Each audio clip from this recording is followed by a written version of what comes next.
آپ فرماتے ہیں علامہ علوسی و ابداء فضلہ للاولین والآخرین بالمقام المحمود.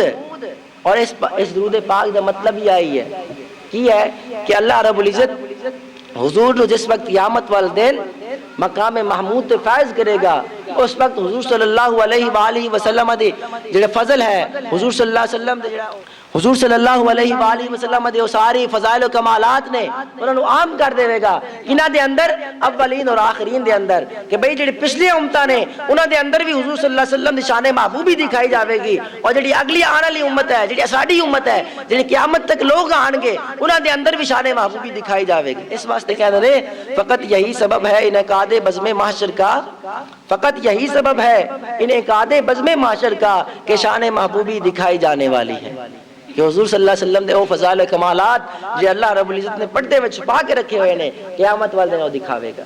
یہ درود پاک دا مطلب ہے کہ اللہ رب العزت حضور تے ذات پاک تے درود پاک بھیجدا ہے، اس دا یہ مطلب ہے. پھر فرماندے نے آپ فرماندے نے وتقدیمہ فی المقربین بالشہود.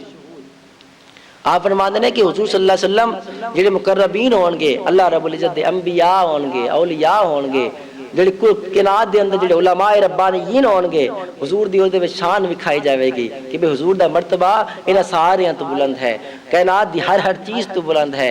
اس درود پاک دا اے مطلب ہے کہ اللہ رب العزت اور اس دے فرشتے درود بھیجدے نے. پہلا مطلب دا ہے سی کہ حضور صلی اللہ علیہ وسلم دی دا ذکر خیر کیتا جاندا ہے کنہاں دے اندر، فرشتیاں دے اندر اللہ پاک کردا ہے. دوسرا مطلب ہے کہ دنیا دے اندر حضور دا ذکر پاک بلند ہے اور حضور دے دین نو غلبہ حاصل ہے، اور حضور دی شریعت تے عمل قیامت تک جاری رہے گا. اور قیامت دے اندر ہے کہ حضور شفاعت کرن گے، گناہگاراں دی حضور شفاعت کرن گے، اور حضور دے صدقے نال، حضور دے وسیلے نال انہاں نوں جنت نصیب ہوے گی. اس واسطے آپ فرماتے ہیں اس گل نو ابن مبارک علامہ ابن مبارک رحمۃ اللہ علیہ لکھتے ہیں کتاب الزہد دے اندر، آپ روایت کرتے ہیں حضرت کعب رضی اللہ تعالی عنہ تو. آپ فرماتے ہیں کہ آقا صلی اللہ علیہ وآلہ وسلم دی ذات پاک تے درود پاک پڑھنے واسطے اللہ رب العزت نے کچھ فرشتے میں ڈیوٹی لگائی ہوئی ہے.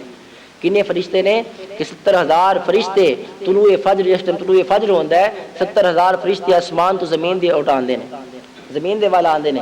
انہاں دا کام کی ہوندا ہے، وہ حضور صلی اللہ علیہ وآلہ وسلم دی پاک بارگاہ دے اندر پہنچ دے نے. پھر کی کہندے نے، کی کردے نے، یضربون القبر باجنحتہم، اپنے پراں نوں حضور دی قبر نال لپیٹ لیندے نے تبرکان، کہ حضور فرشتے بھی حضور دی قبر مبارک تو تبرک حاصل کرتے پے نے. اے حدیث پاک دے الفاظ نے کہ فرشتے آندے نے، فرشتے قبر مبارک نال پراں نوں لپیٹ لیندے نے. پھر کی کردے نے، ویحفون بہ فیستغفرون لہ، انہوں ڈھانپ لیندے نے، ارد گرد آ جاندے نے. فرشتے ہمیں کتاب بنا کے ارد گرد کھڑے ہو جاندے نے.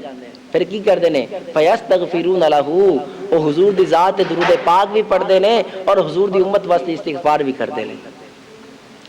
اور حضرت کعب کہندے نے کہ میرا خیال ہے وَيُصَلُّونَ عَلَيْهِ، وہ حضور دی ذات پاک تے درود پاک پڑھدے نے. حَتَّى يُمْسُوا فَإِذَا أَمْسُوا أُرِجُوا حَبِطَ 70,000 مَلَكٍ. آپ فرما دے نے کہ وہ فرشتے جڑے آندے نے وہ صبح تو لے کے شام تک حضور دی ذات درود پاک پڑھدے رہندے نے.